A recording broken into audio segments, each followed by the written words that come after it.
ఆగు మొబైల్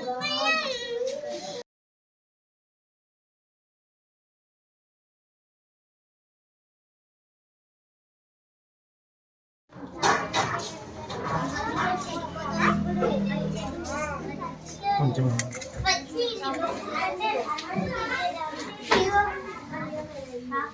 ఇండియాలో చేసుకుంటాం, వేరే కంట్రీస్ లో అన్ని కంట్రీస్ లో కూడా హ్యాపీ న్యూ ఇయర్ చేసుకుంటారా? న్యూ ఇయర్ చేసుకుంటారా?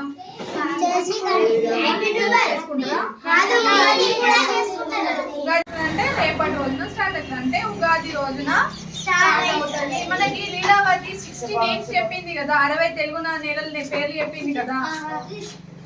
మొత్తము మనకి ఎన్ని నెలలు ఉంటాయి? జనవరి, ఫిబ్రవరి. 60 ఇయర్స్ తర్వాత మళ్ళీ సేమ్ ఫస్ట్ ఇయరే కొత్త పేరు మళ్ళీ వస్తుంది. Second, third, fourth. 60 తర్వాత మళ్ళీ first, second, third, fourth, fifth. మళ్ళీ 60 తర్వాత మళ్ళీ ఫస్ట్, సెకండ్, అలా ఒక సైకిల్ లాగా తిరుగుతుంటది. 60 తెలుగు నెలల పేర్లు ఉంటాయి. కానీ నెక్స్ట్ రేపటి రోజున వచ్చే పేరు పరాభవ నామ సంవత్సరం. అంటే మనకి రేపటి నుంచి కొత్త సంవత్సరం స్టార్ట్ అవుతుంది. కొత్తదనం అంటే ఏంటి? పూత ఉంటది కదా, పూత పూయడం, వసంత ఋతువు.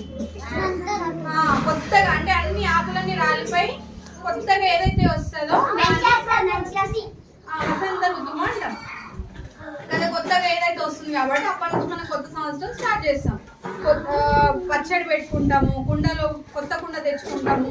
కొంతమంది ట్రెడిషనల్ ఏం చేస్తారు అని అంటే కొత్త కుండ తెచ్చుకొని చింతపండు రసం వేసుకొని దాంట్లో ఎన్ని రుచులు తయారు చేస్తారు? చాలా కాదు, 6 రుచులే. 6 ఎన్ని రుచులు? 6 రుచులు అంట. 6 ఏమేమి రుచులు ఉంటాయి?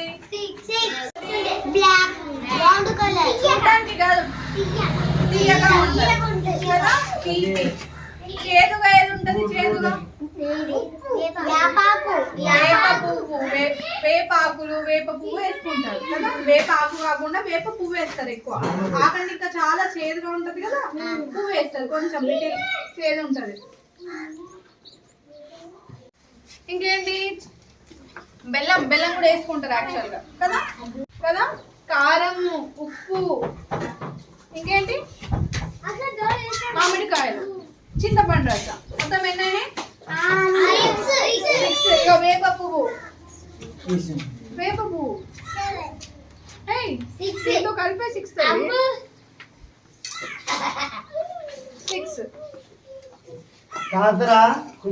సార్ అక్కడ వీడియో రికార్డ్ చేస్తున్నారు, మీరేమో మాట్లాడే